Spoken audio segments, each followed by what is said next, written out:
उनको लगा कि मर चुके हैं।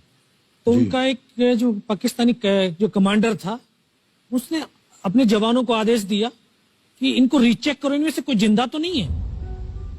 तो उनके पाकिस्तान के 2 सैनिक आए, आकर के हमारे जवानों के शरीर के अंदर गोलियां दागने लगे।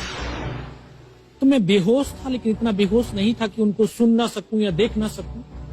तो जब मेरे सामने वाले साथी को जो सीने में आकर 4-4, 5-5 जो राउंड के ब्रस्ट मारे, डेड बॉडी ऐसे उछलती थी ऊपर की तरफ, सामने वाले को मारा, बगल वाले को मारा, मैं भी इस तरह से ऐसे पड़ा हुआ था।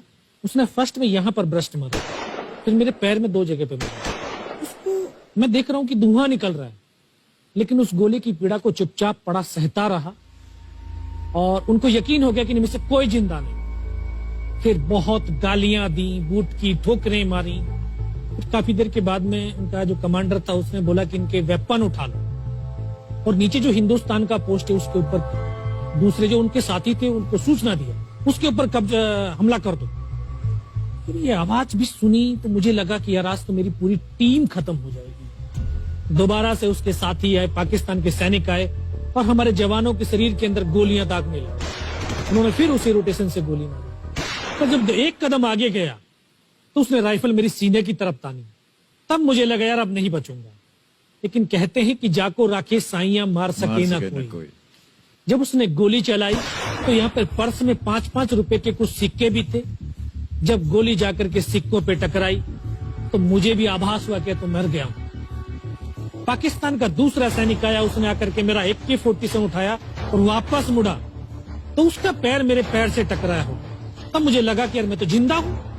तब मेरे पास एक हैंड ग्रेनेड था, मैंने उसको पिन निकाली और उसके ऊपर ऐसे फेंका तो कोट के अंदर हुड लगे हुए, हुड के अंदर वो गिरा जी। तो तुरंत पीछे की तरफ मुड़ के देखा, पीछे तो कोई मूवमेंट था नहीं। तो जब तक वो ग्रेनेड को निकाल पाता, ग्रेनेड फट गया। यहाँ से उसका पूरा सर उड़ा और वो हमारे ऊपर आकर के गिरा। जो पाकिस्तान के दूसरे सैनिक थे उनमें खलबली मची कि इनमें से कोई जिंदा है। कुछ बोले जिंदा नहीं, नीचे से रिइंफोर्समेंट आ गई। तो उनमें खलबली मची। मेरा पास वही एक मौका था, मैंने दोनों हाथों से उसकी राइफल को उठाने की कोशिश करी। ये हाथ हिला नहीं, एक हाथ से राइफल उठाई, वहां से ब्रस्ट फायरिंग किया। 4-5 पाकिस्तानी सैनिकों को मौत की नींद सुला दी।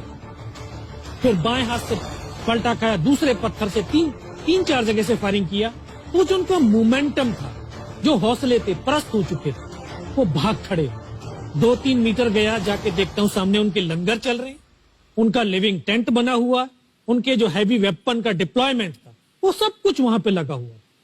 उस समय जहन के अंदर एक ही पागलपन था, अपने साथियों को बचाना। फिर मैं वापस धीरे धीरे रेंगता हुआ अपने साथियों तक आया। फिर मुझे लगा कि इनमें से हो सकता है मेरी तरह कोई साथी होगा, जिंदा होगा। उनको देखा, किसी का सर फटा हुआ था, किसी के फेफड़े निकले हुए थे। बहुत देर बैठकर रोया भी, फिर अपने आप को संभाला। चारों तरफ बर्फ ही बर्फ, पहाड़ी पहाड़। ये भी पता नहीं कि हिंदुस्तान किधर है, पाकिस्तान किधर है। 2.5 साल की सर्विस, 19 साल की उम्र, न उम्र का तजुर्बा न सर्विस का अनुभव। जाऊं तो जाऊं कहां। मैं बहुत 500 मीटर लगभग नीचे रोल करता हुआ आया और अपने साथियों जो नहीं चढ़ पा रहे थे दुश्मन की भारी फायरिंग की वजह से, वहां तक पहुंचा। फिर उनको उन्होंने मुझे पकड़ा, वो फर्स्ट एड दिया।